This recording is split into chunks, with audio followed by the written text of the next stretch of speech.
बुलेटिनच्या सुरुवातीला पाहूया ठळक बातम्या। जळगाव जिल्हा परिषदेमध्ये 70 पैकी 35 पेक्षा जास्त जागा भाजपला मिळतील, मंत्री गिरीश महाजन यांनी व्यक्त केला विश्वास। नैतिक जबाबदारी स्वीकारून रेल्वे मंत्री वैष्णव यांनी राजीनामा द्यावा, प्रकाश आंबेडकर यांची मागणी। जिल्हाधिकारी सौरभ कटियार यांना अमरावती भूषण पुरस्कार। आणि नवी दिल्ली चेंगराचेंगरीत नुकसान भरपाई जाहीर, मृतांच्या कुटुंबियांना सरकार देणार 10 लाख रुपये। नमस्कार, मी रुचिता आणि तुम्ही पाहताय न्यूज अनकट। हेडलाईन्स नंतर पाहूयात बातम्या विस्ताराने।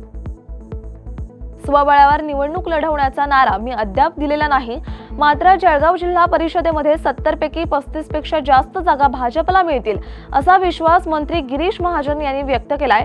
लव जिहाद कायदा लागू झाला पाहिजे या मताचा मी आहे असं देखील महाजन यांनी म्हटलंय। तसंच संजय राऊत क्षमतेपेक्षा जास्त बोलतायत, क्षमता नसताना सुद्धा ते बडबड करतायत असा टोला त्यांनी संजय राऊत यांना लगावलाय। स्वबळावरचा नारा आम्ही अजून दिलेला नाही, पण मी म्हटलं काही झालं तरी 50% पेक्षा जास्त जागा भाजप कुठे जिंकेल। आता इथे जर वाटाघाट्या झाल्या तर काही झालं तरी 35च्या वर जागा जिल्हा परिषदेमध्ये 70 पैकी भाजप या ठिकाणी जिंकेल, बाकी असतील त्या मित्र पक्षाच्या असतील। पण आम्ही स्पष्ट बहुमत या ठिकाणी जळगाव असेल, धुळे असेल, नंदुरबार असेल, नाशिक असेल, नगर असेल, उत्तर महाराष्ट्रामध्ये या ठिकाणी घेऊ। नवी दिल्ली रेल्वे स्टेशनवर झालेल्या चेंगराचेंगरीत 18 जणांचा मृत्यू झालाय। प्रयागराजला जाण्यासाठी भाविक मोठ्या प्रमाणावर नवी दिल्ली रेल्वे स्थानकात आले, यामुळे हा गोंधळ उडाला। या अपघातात मृत पावलेल्या नागरिकांबद्दल वंचित बहुजन आघाडीचे अध्यक्ष प्रकाश आंबेडकर यांनी दुःख व्यक्त केलं असून अजून किती निष्पाप लोकांना अशा पद्धतीने मरावं लागणार आहे याचं उत्तर पंतप्रधान नरेंद्र मोदी आणि रेल्वे मंत्री अश्विनी वैष्णव यांनी द्यावं असं आंबेडकर यांनी म्हटलंय। तसेच नैतिक जबाबदारी स्वीकारून रेल्वे मंत्री वैष्णव यांनी राजीनामा देण्याची मागणी वंचित बहुजन आघाडीचे नेते प्रकाश आंबेडकर यांनी केली आहे। अतिशय सन्मानाचा पुरस्कार समजला जाणारा अमरावती भूषण पुरस्कार सोहळा यंदाही मोठ्या दिमागदार वातावरणात पार पडला। यावर्षी अमरावती भूषण पुरस्कार जिल्हाधिकारी सौरभ कटियार यांना प्रदान करण्यात आला। जिल्हाधिकारी कटियार यांचं उल्लेखनीय कार्य पाहता लाईफ डेव्हलपमेंट सोसायटी आणि मीडिया पार्टनर न्यूज अनकट चॅनलच्या वतीने त्यांचा भव्य नागरिक सत्कार करण्यात आला। सोबतच अमरावती जिल्ह्यात उत्कृष्ट कार्य करणाऱ्या विविध क्षेत्रातील मान्यवरांना देखील अमरावती भूषण पुरस्काराने सन्मानित करण्यात आले। शरयू फाउंडेशन आणि बारामती रनर्सच्या संयुक्त विद्यमाने बारामती हाफ मॅरेथॉन स्पर्धा पार पडली। गेल्या 2 वर्षांपासून या हाफ मॅरेथॉनचं आयोजन केलं जात असून यावर्षी देखील हजारांच्या संख्येने स्पर्धक यामध्ये सहभागी झाले होते। यावेळी ऑलिम्पिक पदक विजेते बॉक्सर विजेंदर सिंह, शरयू फाउंडेशनच्या प्रमुख शर्मिला पवार, श्रीनिवास पवार आणि युवा नेते युगेंद्र पवार उपस्थित। संतोष देशमुख यांचे मारेकरी सापडले पाहिजेत, आरोपींना फाशीची शिक्षा झाली पाहिजे ही आमची प्रमुख मागणी आहे असं मत बीडमध्ये माध्यमांसमोर बोलताना खासदार बजरंग सोनवणे यांनी व्यक्त केलंय। कोण काय म्हणतं याच्याशी आम्हाला देणं घेणं नाही। देशमुख हत्या प्रकरणात आम्ही कोणताही दबाव येऊ देणार नाही असं मत खासदार सोनवणे यांनी व्यक्त केलंय। पकडले पाहिजे, त्यांना फाशी झाली पाहिजे, त्या कटात जेवढे सामील होते त्यांना सर्वांवर शिक्षा झाली पाहिजे। याच्यावरचा फोकस आम्ही शेवटपर्यंत ढळू देणार नाहीत। बघा, ही घटना 3 वाजता किडनॅपिंग झालं, 6:30 सव्वा 6 वाजता मर्डर झाला आणि 7:15 वाजता 7:10 मी पहिली बाईट दिली। त्याच्यानंतर सगळ्या गाववाल्यांशी बोललो, सगळी चर्चा गावात पण सर्वांना केली। त्याच्यानंतर आमचं एकच फोकस आहे, भैया परत दुसऱ्या तिसऱ्या दिवशी गेले की लगेच ती पण बोलले। म्हणजे आमचा एक फोकस आहे की संतोष देशमुख यांच्या आत्म्याला शांती मिळाली पाहिजे, त्यांचे मारेकरी पकडले पाहिजेत, त्याच्यावर कारवाई झाली पाहिजे। याच्यासाठी आमचा फोकस दुसरीकडे कुठं जाणार नाही। आता कोण काय करतं याच्यावर काय आम्ही बोलणं योग्य म्हणजे मी बोलणं योग्य वाटत मला नाहीये, कारण आमची जी एकच लाईन आहे की संतोष देशमुख यांच्या मारेकऱ्यांना फाशी। बुलेटिन मध्ये छोटीशी विश्रांती घेऊयात, पाहत रहा न्यूज अनकट। ऐतिहासिक वारसा लाभलेला मराठ मुलूक महाराष्ट्र। या महाराष्ट्राला विविध रंगी छटा आहेत। साहित्य, कला, पर्यटन, नृत्य, भाषा, संत परंपरा अशा विविधतेने तो नटलेला आहे।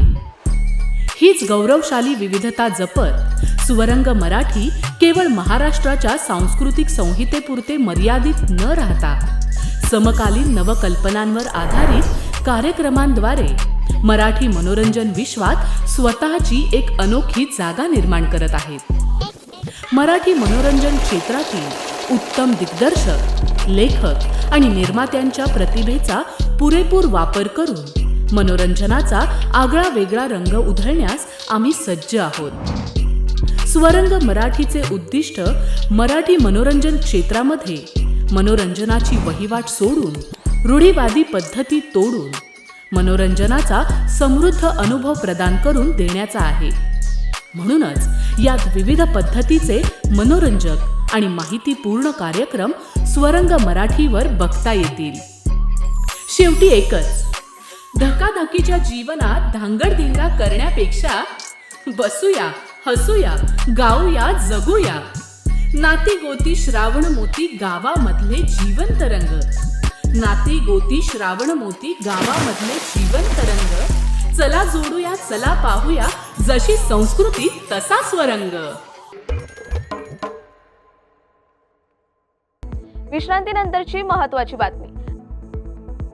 नवी दिल्ली रेल्वे स्थानकावर शनिवारी झालेल्या चेंगराचेंगरीमुळे संपूर्ण देश हादरलाय।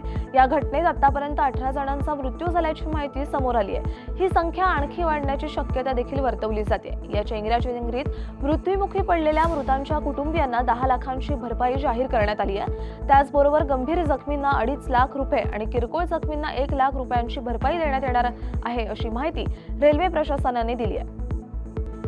ज्येष्ठ पत्रकार अनिल महाजन यांच्या पाचोरा शहरातील अतिक्रमणासंदर्भात केलेल्या तक्रारीची दखल घेऊन जिल्हाधिकारी आयुष प्रसाद यांनी नगरपालिकेला कारवाईचे आदेश दिलेत।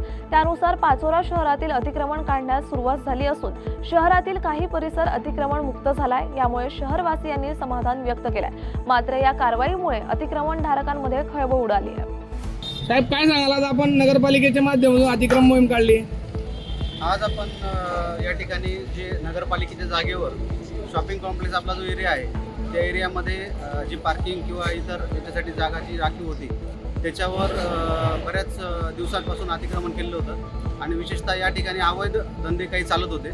तर त्याच्यावर आळा घालण्यासाठी आणि आपली जागा मोकळी करण्यासाठी बऱ्याच दिवसापासून शॉपिंग कॉम्प्लेक्समधले जे आपले गाळेधारक आहेत त्यांच्या तक्रारी होत्या। त्या अनुषंगाने आज आपण कारवाई ठेवली होती आणि इथले ज्या काही अनधिकृत टपरे आहेत किंवा शॉप्स आहेत ते आपण आज हटवतो आहोत। यानंतर परत मोहीम अतिक्रमण परत हे अतिक्रमण करतील, यावर काही उपाय नाही। आपण आता ही जागा मोकळी केल्यानंतर लगेच त्याला कंपाऊंड करून घेणार आहोत, ती जागा सुरक्षित करणार आहोत आणि संपूर्ण शॉपिंग कॉम्प्लेक्सच्या एरियासाठी आपण त्या ठिकाणी पार्किंगची पे अँड यूजच्या पार्किंगची आपण व्यवस्था करणार आहोत, जेणेकरून इथे पार्किंगचा जो प्रश्न आहे तो आपल्याला मिटवता येईल।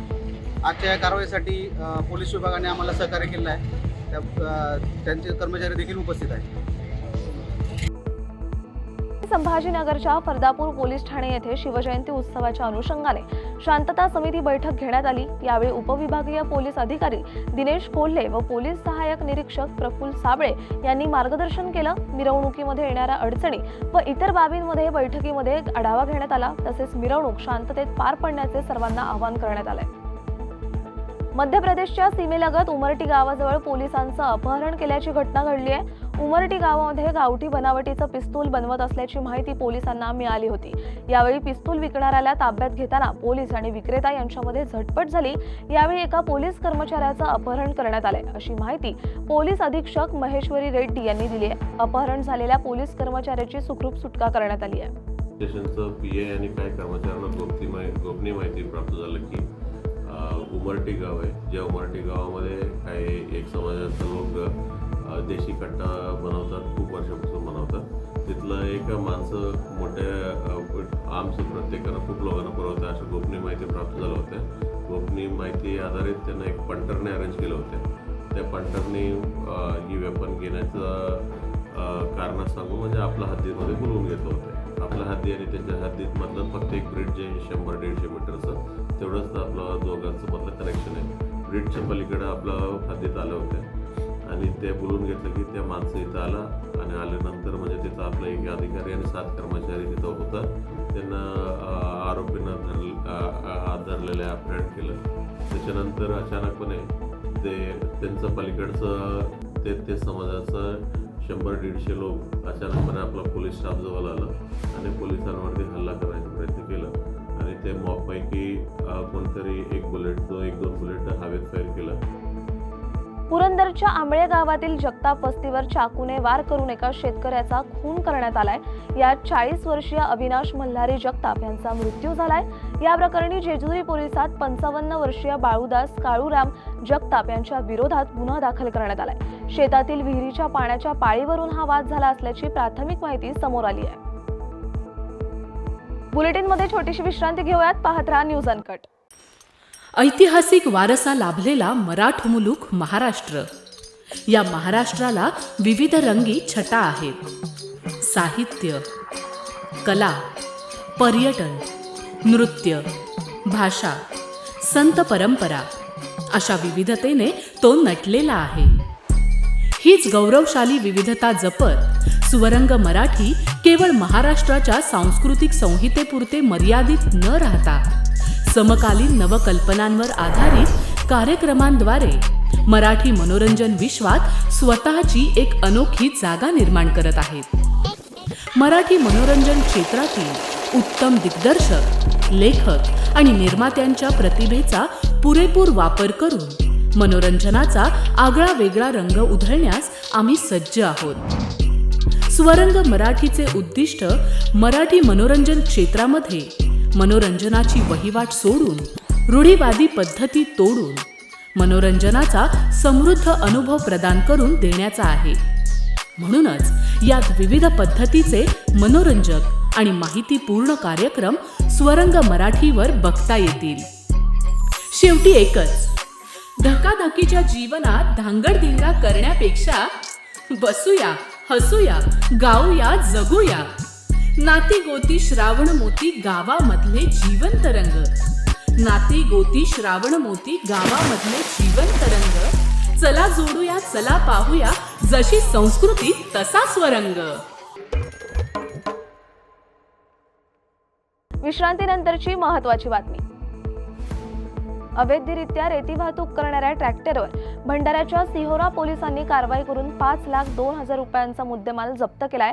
सिहोराचे पोलीस पथक परसवाडा येथे पेट्रोलिंग करत असताना ट्रॅक्टर चालक आकाश रागीरकर हा नदीपात्रातून अवैध रेती ट्रॅक्टर ट्रॉलीमध्ये भरून वाहतूक करताना आढळून आला. रेती वाहतुकीचा परवाना सादर न केल्याने त्याला रेती आणि ट्रॅक्टरसह ताब्यात घेण्यात आलं. आरोपी ट्रॅक्टर चालक आणि मालकावर गुन्हा दाखल करण्यात आला.